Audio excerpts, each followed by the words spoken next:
तो आज हम पढ़ेंगे Newton second law of motion. तो न्यूटन वही महान हस्ती हैं जिन्होंने ग्रेविटी की खोज की थी। कहा जाता है कि वो एक बार एक सेब के पेड़ के नीचे बैठे थे। अचानक एक सेब गिरकर धरती पर गिर जाता है। अब वो सोचने लगते हैं कि यह जो सेब है वो आसमान में क्यों नहीं गया, धरती पर ही क्यों गिरा। तो उन्होंने अपनी इस क्यूरियोसिटी को शांत करने के लिए रिसर्च की और रिसर्च में उन्होंने पाया कि धरती के पास फोर्स है जिसे हम ग्रेविटी फोर्स बोलते हैं, जो हर चीज को अपनी तरफ खींचती है। और इसी फिनोमेना को सॉल्व करते करते उन्होंने जो है लॉ ऑफ मोशंस को इन्वेंट किया, जिसमें फर्स्ट लॉ कहता है कि कोई भी चीज तब तक रेस्ट में रहेगी तब तक उस पर कोई भी फोर्स अप्लाई ना कर दी जाए। इसकी वीडियो आपको आई बटन में शो हो रही होगी। अब पढ़ते हैं कि न्यूटन ने अपने सेकंड लॉ में क्या कहा है। न्यूटन के सेकंड लॉ को इक्वेशन के जरिए समझते हैं कि न्यूटन ने जो इक्वेशन सेकंड लॉ में बनाई थी वो क्या कहती है। तो न्यूटन की सेकंड लॉ की इक्वेशन कहती है कि acceleration is directly proportional to the force applied to the object और इनवर्सली प्रोपोर्शनल टू द मास।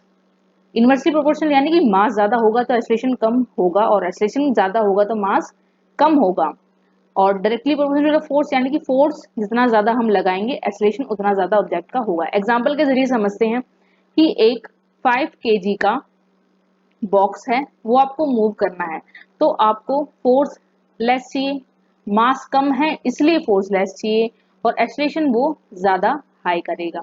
लेकिन वहीं आप एक बॉक्स 500 kg का मूव करते हैं यानी कि आपकी जो फोर्स है वो बहुत ज्यादा लगेगी, एक्सीलरेशन वो कम होगा। और एक्सीलरेशन कम इसलिए होगा क्योंकि मास उसका बहुत ज्यादा है। बाकी की इक्वेशन हम जो है एग्जांपल के जरिए आगे समझेंगे कि ये इक्वेशन जो है कैसे काम करती है और न्यूटन ने किन फिनोमेना के ऊपर ये इक्वेशंस को क्रिएट किया है। अब एग्जांपल के जरिए समझते हैं कि न्यूटन ने अपने सेकंड लॉ में क्या कहा है। मान लीजिए आप किसी पार्क में जाते हैं, वहां देखते हैं कि वहां पे दो गर्ल्स जो है वॉकिंग कर रही हैं। एक का वेट थोड़ा ज्यादा है और दूसरी का जो वेट है वो कम है। अगर आप यहां पर ध्यान से देखें तो जिस बॉडी का मास ज्यादा है तो वो एक्सेलरेट जो है स्लो करेगी, क्योंकि इनवर्सली प्रोपोर्शनल यानी कि अगर ये हाई है तो ये लो होगा और ये लो है तो ये हाई होगा। अगर मास ज्यादा है तो कोई भी जो बॉडी होगी वो एक्सेलरेट स्लोली करेगी और इस बॉडी का यहाँ पर एक्सेलरेशन जो है मास वो कम है तो यहाँ पर एक्सेलरेशन जो है हाई होगा।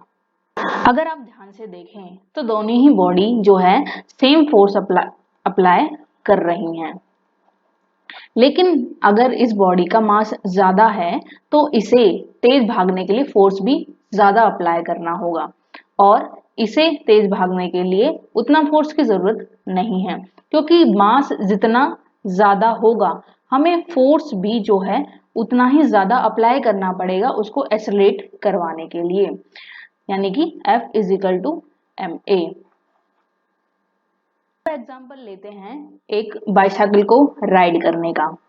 मान लीजिए आप किसी बाईसाइकिल को चला रहे हैं, तो अगर आपको वो बाईसाइकिल बहुत स्पीड उसको देनी है या उस तेज उसको चलाना है तो आप क्या करते हैं, आप एक्स्ट्रा फोर्स लगाते हैं, आप उसके पेडल्स को हाईली मूव करने की कोशिश करते हैं ताकि आप तेज चल सकें। तो यहाँ पर भी न्यूटन का सेकंड लॉ अप्लाई होता है कि आप जितनी फोर्स अप्लाई करेंगे आपको उतना ही एक्सेलरेशन मिलेगा। अब आप सोचिए कि आपके बाईसाइकिल के पीछे कोई वेट रखा है और उस वेट का वो जो है आपकी बॉडी से भी दुगना है तो आप स्लो मूव करेंगे, यानी कि अगर आपका मास ज्यादा होगा तो आपका एक्सीलरेशन जो है वो स्लो होगा। अब एक और एग्जांपल के जरिए समझते हैं न्यूटन के सेकंड लॉ को। तो न्यूटन का सेकंड लॉ कहता है कि जितनी फोर्स अप्लाई की जाएगी हमें उतना ही एक्सीलरेशन मिलेगा। मान लीजिए आप बास्केटबॉल प्लेयर हैं और आप अपनी बॉल को किक करते हैं, तो जितनी फास्ट आप अपनी बॉल को किक करेंगे वो उतनी ही फास्ट उस डायरेक्शन में जाती है आप जिस डायरेक्शन में उसको किक करते हैं। इसको एक एग्जांपल के जरिए समझते हैं। मान लीजिए आप अपनी बॉल को 150 मीटर पर सेकंड स्क्वायर से जो है थ्रो करते हैं और इसका मास है 0.5 kg और आपको अपना जो है फोर्स फाइंड आउट करना है। फोर्स का फॉर्मूला न्यूटन के सेकंड लॉ के हिसाब से है मास इनटू एक्सेलरेशन। तो 150 इंटू 0.5 यानी कि 75 न्यूटन।